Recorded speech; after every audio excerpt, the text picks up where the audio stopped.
Bonjour très chers téléspectateurs, vous qui nous suivez de partout à travers le Congo, à travers le monde, soyez les bienvenus sur ce énième numéro de magazine consacré à l'actualité du pays. Le manque d'eau, d'électricité et la hausse du prix des denrées alimentaires sont autres sujets qui seront débattus au cours de cette émission. Pour en parler, nous avons un invité. Il s'agit de M. Nkirangara Noblesse, étudiant en deuxième année des sciences et techniques de la communication à la faculté des lettres, arts et sciences humaines de l'université Maringouabi.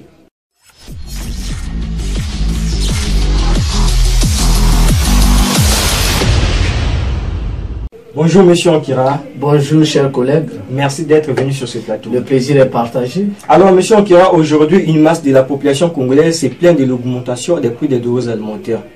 Monsieur Nkira, la première question que nous aimerions vous poser, c'est de savoir votre avis sur ce sujet. Bon, merci Monsieur Ndjongo. Parlons de l'augmentation des denrées alimentaires. On va dire que ce problème, c'est le problème qui mine la société congolaise aujourd'hui. Premièrement, le Congo importe beaucoup de l'étranger et a une faible production. Sur ce sujet, on va dire que le Congo n'a pas une forte production afin de résoudre ces problèmes. Donc, à chaque instant, il y aura toujours l'augmentation des denrées alimentaires. Donc, ce problème va nous prendre un peu de temps. Pour résoudre ces problèmes, il faudrait que le Congo diminue le taux d'importation et augmente le taux de production afin de résoudre ces problèmes d'augmentation des prix des denrées alimentaires. Justement, M. Nkira, la population, nous aimerions savoir qu'est-ce qui est à l'origine de ce faible taux de production. Bon, le faible taux de production des produits locaux, est premièrement basé sur le manque des infrastructures capables qui pourraient relier les villages, les centres urbains et la capitale. Parce que, voyons aujourd'hui, les petits villages peuvent avoir une forte production. Mais où sont les routes pour importer dans la capitale ou bien dans les centres urbains? Puis le président de la République prend l'initiative des zones agricoles protégées. Donc on peut dire que cette initiative ne produit rien. Monsieur Ndjongo, parlons de l'initiative du président de la République au niveau des zones agricoles protégées. On peut dire que ce n'est pas le moment, parlons de cette initiative, parce que si on parle de ça aujourd'hui, il n'y a pas de preuves.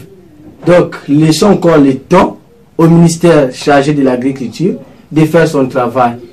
Et environ 2 ans, 3 ans après, on peut voir les réalisations de ces zones agricoles protégées. Parce qu'aujourd'hui, là, c'est encore un début. On dit souvent que mieux vaut la faire d'une chose que son commencement. C'est encore le début et c'est encore le projet qui est encore sur le champ. Donc, on ne peut pas encore estimer, on ne peut pas encore dire que ça ne produit pas ou bien ça ne va pas produire. Donc, ce qui est là, on doit attendre environ 2 ans à 3 ans pour voir la production ou bien la réalisation de cette initiative du président de la République. Alors, M. Nkira, merci pour cette réponse. Nous penchons vers la fin de notre émission. Quelles solutions envisager pour mettre fin à ce problème? Pour mettre fin à ce problème de l'augmentation des denrées alimentaires, la première des choses, il est question de diversifier l'agriculture, l'élevage, la pêche, afin que le Congo soit émergent et le Congo puisse avoir une production qui peut soulager les Congolais.